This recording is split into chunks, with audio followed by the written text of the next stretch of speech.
शुरू होती है बनारस के घाट के पास बने ममता निवास से, जहाँ प्रिया लाल जोड़े में ममता के घर उसकी बहू बनकर आती है।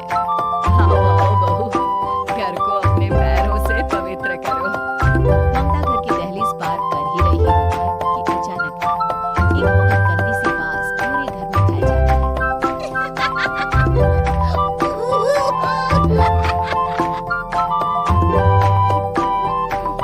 ये आवाज़ें, ये कौन सा है? ये पड़ोसी ना हमारे थोड़े अलग से हैं। कहाँ हम शाकाहारी और ये मांस मच्छी खाने वाले। छोड़, तू ध्यान मत दे और गृह प्रवेश कर। और हाँ बहू, अपनी सास की एक बात हमेशा याद रखना, इन पड़ोसियों से तो कभी बात नहीं करेगी। अच्छे लोग नहीं है ये। अपनी सास की ये बात मानेगी ना बेटा? हाँ माँ, जो आपकी मर्जी, मैं उनसे बात नहीं करूंगी। अगले दिन प्रिया अपनी पहली रसोई बनाने रसोई घर में जाती है। ये छोक की बात तो नाक में जा रही है। एक काम करती हूँ, खिड़की खोल देती हूँ। प्रिया खिड़की खोलने जाती है। इतने जाले, लगता है इस खिड़की को कभी खोला ही नहीं गया। पर ऐसा क्यों? ओह, नॉन वेज की स्मेल आती होगी ना। 2 मिनट के लिए खोल लेती हूँ, फिर बंद कर दूंगी।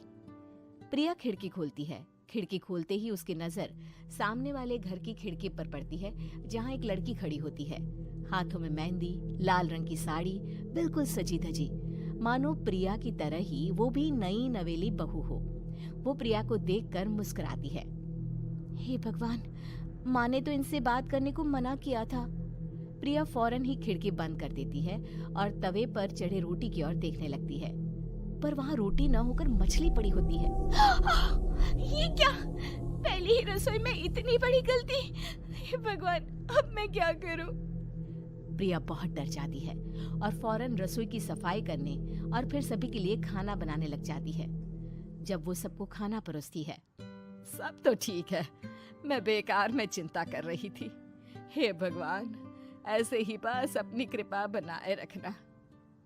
रात के वक्त जब सब सो रहे होते हैं, तब प्रिया को पायल की आवाज सुनाई देती है, जिससे उसकी आंख खुल जाती है। ये पायल की आवाज कहाँ से आ रही है? प्रिया उठकर उस आवाज के पीछे छत की सीढ़ियों तक जाती है। तभी उसे बच्चे के रोने की आवाज आती है। प्रिया छत पर जाती है तो क्या देखती है? वही लाल साड़ी वाली लड़की अपनी गोद में एक नवजात बच्चे को घुमा घुमा कर सुला रही है।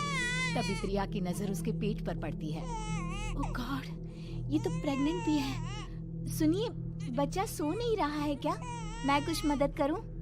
नहीं नहीं, आपके घर वालों को अच्छा नहीं लगेगा, मैं संभाल लूंगी। स्नेहा की गोद से बच्चा हाथ मारकर प्रिया की गोद में आने को छटपटाने लगता है। दोनों घर अगल बगल में बने होने के कारण प्रिया उस बच्चे को गोद में ले लेती है। प्रिया के पास आते ही वो सो जाता है। बच्चे का वो स्पर्श रात भर प्रिया भूल नहीं पाती और अगली सुबह वो छत पर कपड़े सुखा रही होती है। तभी उसे एक औरत इशारा करके बुलाती है। स्नेहा कह रही थी बाबू तुम्हारी गोद में आते ही सो गया। मैं गौरी, स्नेहा की माँ हूँ।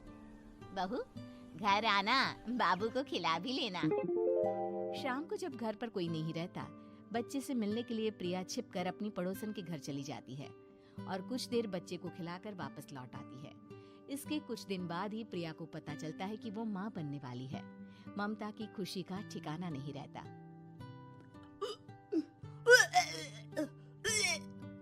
माँ जी, पता नहीं क्यों उल्टी आ रही है। प्रिया भागती हुई वॉशरूम में जाती है तो हरे और लाल रंग की उल्टी करती है। उस उल्टी में से कीड़े निकलते हैं। ये क्या? खून और ये कीड़े! माँ! माँ! प्रिया की आवाज सुनकर ममता दौड़ कर आती है, पर बेसिन में कुछ नहीं होता। प्रिया हक्की बक्की रह जाती है। ये सब क्या हो रहा है? प्रिया घबरा जाती है और अपने कमरे में जाकर सो जाती है। डर के कारण वो इतनी थक जाती है कि उसकी आंख लग जाती है। तब उसे ऐसा लगता है उसके पेट पर मानो कोई बैठा हुआ हो। कौन हो? प्रिया के पेट पर एक 5 महीने की बच्ची बैठी हुई थी, जो बुरी तरह जली हुई थी। माँ, तुम ही मुझे लाई ना अपने पेट में? मैं तुम्हारी माँ नहीं हूँ। कौन हो तुम? माँ, देखो मैं जल गई बुरी तरह से। 6 महीने पेट में रहने को भी मुझे नहीं मिला। सिला दो ना माँ। बचाओ, बचाओ, माँ। ममता दौड़कर कमरे में आती है। प्रिया की बातें सुनकर वो सब समझ जाती है। तू कहीं बगल वाले घर में तो नहीं जाकर आई ना बहू? मुझे माफ कर दो, मैं गई थी माँ। उस घर में सब मरे हुए हैं बहू। कई साल पहले स्नेहा उस घर में बहू बनकर आई थी। कुछ ही दिन में वो एक बच्चे को जन्म देने वाली थी। पूरा घर बच्चे के आने की खुशी में खोया था कि एक दिन अचानक उस घर में आग लग गई। सब बुरी तरह जलकर मर गए। गौरी आज भी दादी बनने का इंतजार कर रही है और इसीलिए स्नेहा ने अपना अजन्मा बच्चा तुम्हारी कोख में डाल दिया। ममता ये कह रही होती है कि पीछे से उसके पैरों को एक बच्चा पकड़ लेता है। दादी, दादी। माँ, स्नेहा की गोद में यही बच्चा था। ये बच्चा कौन है फिर? तेरी मौत है। तेरी भी दादी। जिस चीज का ममता को डर था वही हो गया। ममता निवास के ऊपर मौत ने चादर बिछा दी थी। प्रिया का पेट ऐसे बढ़ जाता है मानो 9 महीने का हो। 2 हाथ उसके पेट से बाहर निकलते हैं। बहू, संतोष को फोन कर, किसी पंडित जी को बुला बहू। प्रिया का पति भागता हुआ घर आता है। ये तो होना ही था माँ। तेरा पाप तेरे सामने आ गया तो तू सह नहीं पा रही है। स्नेहा घर में आग लगी नहीं थी, माँ ने लगाई थी, प्रॉपर्टी की लालच में।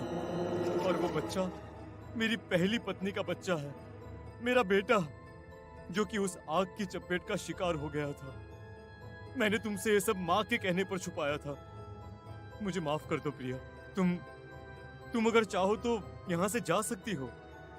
मैं तुम्हें किसी भी बंधन में रखना नहीं चाहती। मेरी शादी हुई है आपसे, मैं आपको छोड़ नहीं सकती, पर उससे पहले हमें स्नेहा, उसकी माँ और बच्चे की आत्मा की शांति करवानी होगी। संतोष और ममता गौरी के घर जाते हैं। अंदर सब कुछ जला हुआ होता है। जमीन पर जली हुई लाशें बिखरी हुई थी। ममता रो रो कर अपने करने की माफी गौरी से मांगती है। प्रिया स्नेहा के घर वालों का अंतिम संस्कार करवा देती है और ममता निवास फिर से आत्माओं के साए से मुक्त हो जाता है।